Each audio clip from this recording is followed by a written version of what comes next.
ሰላም ጤና ይስጥልኝ። ይህ ጠቃሚ ጤና ነክ መረጃዎች የሚቀርቡበት ማማ ሄልዝ ኤዱ ዩቲዩብ ገጽ ነው። የእናቶች ጽንስ ክትትልና ወላጅ ባለሙያ ነኝ። ቻናሉን ሰብስክራይብ እና ኮመንት በማድረግ ቤተሰብ ይሁኑ። ወደ ዕለቱ ቪዲዮ በቀጥታ እንገባለን። ጤና ይስጥልኝ ውድ የቻናላችን ቤተሰቦች እንደምን አላችሁ? ዛሬ በሰው ልጅ ህይወት ውስጥ እጅግ አስደናቂ ፈታኝና ተአምራዊ ስለሆነው የምጥ ጉዞ በጥልቀትና በዝርዝር እንነጋገራለን። ምጥ ዝም ብሎ የሚከሰት ድንገተኛ ህመም ሳይሆን ሰውነታችን አዲስ ህይወትን ወደ ዓለም ለማምጣት የሚያከናውነው ረቂቅ ሳይንሳዊ ሂደት ነው።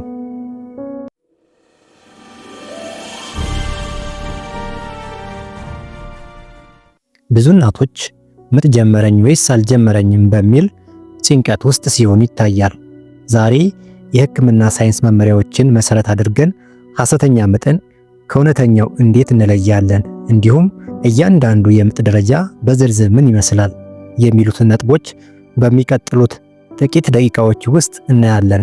ይህ መረጃ ለእያንዳንዱ እናት፣ አባትና ቤተሰብ እጅግ አስፈላጊ ነው።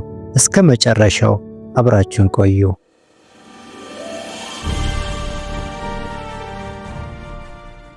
እውነተኛ ምጥ ከመጀመሩ በፊት ሰውነታችን ልምምድ ያደርጋል። ይህ በህክምናው ዓለም ብራክስተን ሂክስ ተብሎ የሚጠራው ሐሰተኛ ምጥ ነው። ይህ ደረጃ ለምን ይከሰታል? ምክንያቱ ማህፀን ለትክክለኛው ምጥ ራሱን እንዲያዘጋጅና ጡንቻዎቹ እንዲለማመዱ ለማድረግ ነው። ግን እውነተኛው ምጥ መሆኑን በምን እናውቃለን? አራት ዋና ዋና ልዩነቶችን ልብ በሉ። የመጀመሪያው የቁርጠቱ መደበኛነት። የሐሰተኛ ምጥ ቁርጠት መደበኛ የሆነ ምት የለውም። ለምሳሌ አንድ ጊዜ ከ10 ደቂቃ በኋላ፣ ሌላ ጊዜ ደግሞ ከ20 ደቂቃ በኋላ ሊመጣ ይችላል። እውነተኛ ምጥ ግን እንደ ሰዓት ይረጋገጣል። በጊዜ ሂደት የተቀራረበ፣ ለምሳሌ በየ5 ደቂቃው ከዚያም በየ3 ደቂቃው እየሆነ ይመጣል። ሁለተኛ እንቅስቃሴና እረፍት። ቦታ ሲቀይሩ፣ ሲራመዱ፣ ውሃ ሲጠጡ ወይም ትንሽ ጋደም ሲሉ ህመሙ የሚጠፋ ወይም የሚቀንስ ከሆነ ያ ሐሰተኛ ምጥ ነው። እውነተኛ ምጥ ግን ምንም ቢያደርጉ አይቆምም። እንዲያውም እንቅስቃሴው ምጡ እንዲፋጠን ሊያደርገው ይችላል። ሶስተኛው የህመሙ ቦታ። ሐሰተኛ ምጥ ብዙውን ጊዜ በሆድ የፊት ክፍል ላይ ብቻ የሚሰማ መሸማቀቅ ነው። እውነተኛ ምጥ ግን ከጀርባ ተነስቶ ወደፊት ይዞራል። አራተኛው የማህፀን በር ለውጥ። ይህ ከሁሉ በላይ ወሳኙ ነጥብ ነው። ሐሰተኛ ምጥ የማህፀን በርን ወይንም ሰርቬክስ አያስከፍትም። እውነተኛ ምጥ ግን የማህፀን በር እንዲሳሳና እንዲከፈት ያደርጋል።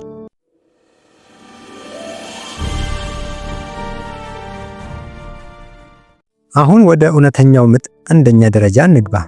ይህ ደረጃ የማህፀን በር መክፈት የሚጀምርበት ወቅት ነው። በሁለት ሰፊ ክፍሎች ይከፈላል። የመጀመሪያው ላተንት ፌዝ ይባላል። ይህ ደረጃ የምጥ ረጅሙና ከፍተኛ ትዕግስት የሚጠይቀው ክፍል ነው። የማህፀን በር እስከ 5 ሴንቲሜትር ይከፍታል። በዚህ ወቅት ዋናው ሳይንሳዊ ተግባር የማህፀን በርን ማለስለስና ማሳሳት ወይንም ኢፌስመንት የሚሰኘው ነው። ለመጀመሪያ ወሊድ በአማካይ እስከ 20 ሰዓት ሊቆይ ይችላል። ቁርጠቱ በረጅም ጊዜ ልዩነት ሊመጣ ይችላል። እናቶች በዚህ ሰዓት መነጋገር፣ መራመድ እና መብላት ይችላሉ። ምክሩ በዚህ ሰዓት ሆስፒታል ከመግባት ይልቅ ቤት ውስጥ ሆነው ኃይል የሚሰጡ ምግቦችን ቢመገቡና ቢረጋጉ ይመከራል። ምክንያቱም ገና ረጅም ጉዞ ይቀራል።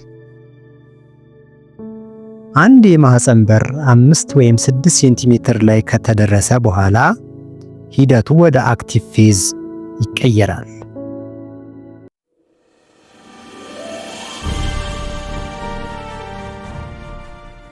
እዚህ ጋር ነው እንግዲህ ለውጡ በጉልህ የሚታየው። የማህፀን በር የመክፈት ፍጥነቱ በከፍተኛ ሁኔታ ይጨምራል። ሳይንሳዊ መመሪያ እንደሚለው በዚህ ደረጃ ላይ የማህፀን በር በሰዓት ቢያንስ 1.2 ሴንቲሜትር መክፈት አለበት። ህመሙ በጣም ጠንካራ፣ ረጅም ማለትም ከ45 ሰከንድ እስከ 60 ሰከንድ የሚቆይና ተቀራራቢ በየ2 ወይም በየ3 ደቂቃው ይሆናል። እናትየው በቅርብ የሕክምና ክትትል ስር መሆን ያለባት በዚህ ወቅት ነው።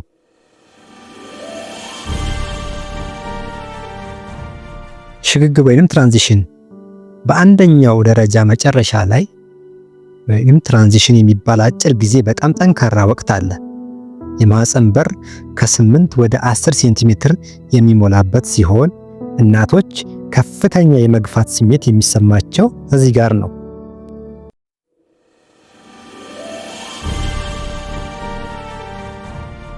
ሁለተኛው ደረጃ የማህፀን በር 10 ሴንቲሜትር ሲሞላ ሁለተኛ ደረጃ ይጀምራል። ይህ ህፃኑ የሚወለድበት ወቅት ነው። ህፃኑ በወሊድ ቦይ ውስጥ ሲያልፍ ራሱን ለማመቻቸት 7 ቁልፍ እንቅስቃሴዎችን ወይንም ካርዲናል ሙቭመንትስ ያደርጋል። የመጀመሪያው ኢንጌጅመንት ይሰኛል። የህፃኑ ራስ ወደ ወገብ አጥንት መግባት ማለት ነው። ሁለተኛው ዲሴንት በኃይል ወደ ታች መውረድ። ሶስተኛው ፍሌክሽን መንገዱን ለማሳጠር አገጩን ደረቱ ላይ መለጠፍ። አራተኛው ኢንተርናል ሮቴሽን ከወገብ አጥንት ቅርጽ ጋር ለመስማማት ራሱን ማዞር ማለት ነው። አምስተኛው ኤክስቴንሽን የህፃኑ ራስ ብቅ ሲል ቀና ማለት። ስድስተኛው ኤክስተርናል ሮቴሽን ትከሻው እንዲወጣ ራሱን ወደ ጎን መመለስ።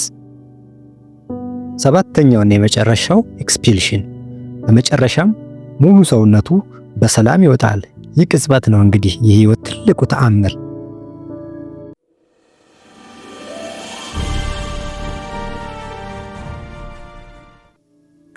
ህፃኑ እንደተወለደ ምጡ አያበቃም። በሶስተኛው ደረጃ የእንግዴ ልጅ ወይንም ፕላሴንታ ይወጣል። ይህ አጭር ቢሆንም ለእናቷ ደህንነት ወሳኝ ነው። ከዚያም ወርቃማው ሰዓት ይመጣል። የዛሬው ቪዲዮአችን ይህንን ይመስላል። ይህ መረጃ ስለ ወሊድ ያላችሁን ግንዛቤ እንዳሳደገው ተስፋ አድርጋለሁ። ቪዲዮውን ከወደዳችሁት ላይክ አድርጉ። ለሌሎች ጠቃሚ መረጃዎች ደግሞ ሰብስክራይብ በማድረግ ቤተሰብ ይሁኑ። ስላዳመጣችሁኝ ከልብ አመሰግናለሁ። ሰላም ቆዩ።